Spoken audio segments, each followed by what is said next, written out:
Hello guys, once again welcome to the Sementia family, and today I want to bring you another exciting episode of one of the questions that you guys have been asking me ever since I started sharing videos about my boa goats and my goat farm project, and I want to be able to answer you that question. But before we go that, I want to tell you guys that my team and I have put together 5 lists of things that every farmer needs to know before going into any farm project, and this is free. So if you want to go and download it, go to www.farminginafrica/mistakes.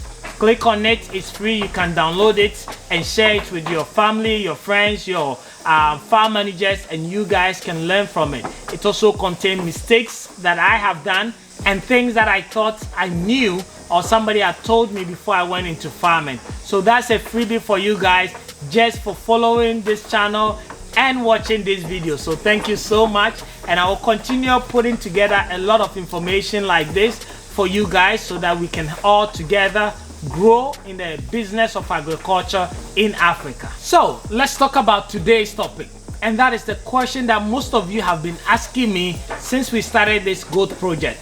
Fred, what kind of breed do we need to start with?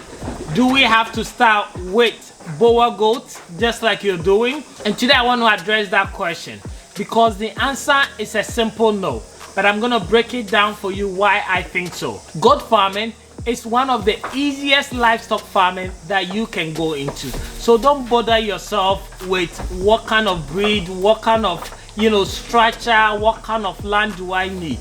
Goat farming is very easy, and today I want to break it down to you and the reason why I actually went into goat farming. I started goat farming not with boa goat.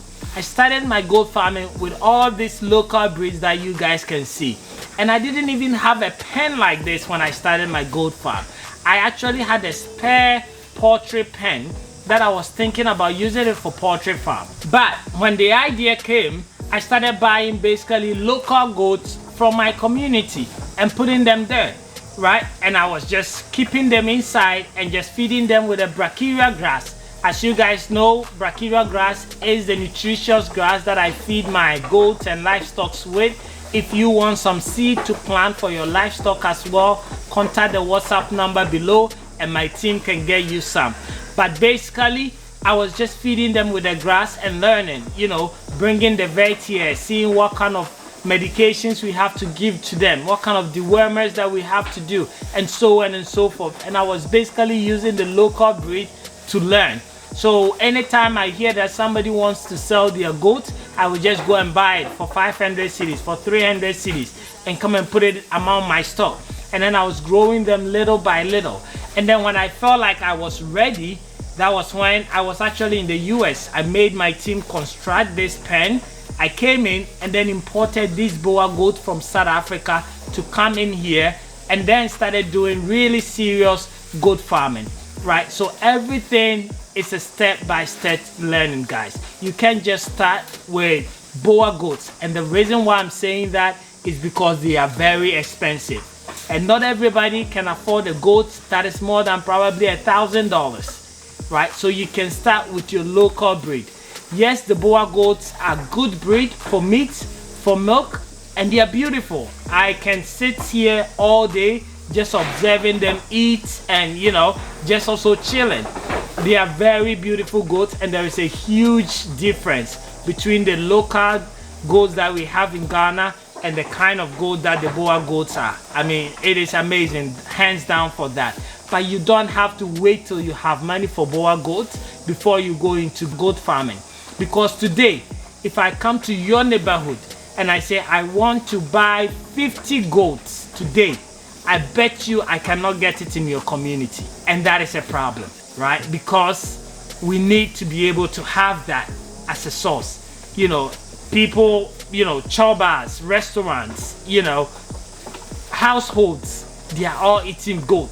And where are we getting our meat from? They are all turning into beef. Because with beef, at least we're able to import it from neighboring countries. But with goat, where they don't, right?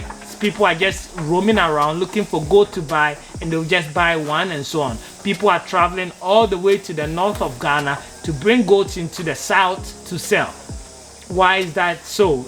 If you are sitting there waiting to have a Boer goat or a Savannah breed before you start your goat farm is very easy to do.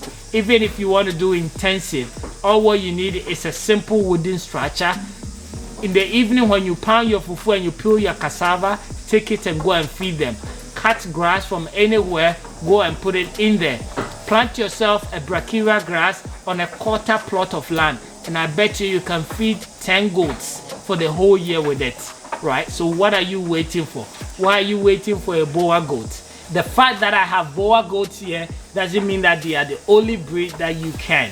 The Savannah breed is another breed. According to my research, the Boer goats are more resistant than the Savannah. I have nothing to prove yet, but I'm actually bringing a few Savannah goats here to also test them out. The Boer goat, the Kalahari goats are all good breeds that you can start with. But if you don't have the money to start, don't go into it. But if you do have the money to start, then you know what you have to do.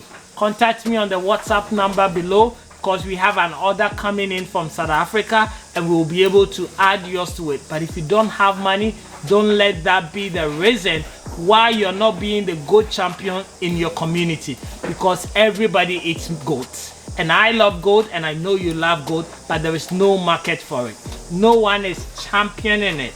And that is why I'm going to share this secret with you guys. I'm actually thinking about going into Kenya and going into Uganda next month to do more research about goat farming, because we want to have the likes of, you know, all the great Ugandan goat farmers in Ghana as well. And somebody got to take the lead. So I'm going to go to Uganda and actually learn more about goat farming and see what we can learn and bring into Ghana as well. Everything is possible, guys, and I want you guys to start so that as I share this information, at least you guys can put it into use. So the simple message is I have local goats and I have Boer goats. I started with local goats and then migrated to Boer goats after I've gained some experience and knew exactly what I wanted to do. If you don't have that money, start with the local goats. Start with 2, start with 3. In the next 6 months, they are going to produce for you and you will start growing as well. So don't sit down and say, I'm waiting for Boer goats before I can start. But if you do have the funds and resources, then I will highly recommend that you join our team and let's order more Boer goats into the country, because they are definitely a good breed to have and something that you will never regret investing your money into. So guys, if you ask me the question, then here is your answer. And I hope this video encourages you to get out of your bed and go and buy some local goats and start the journey of becoming a serious goat farmer. Thank you so much for watching, and I'll see you guys next week.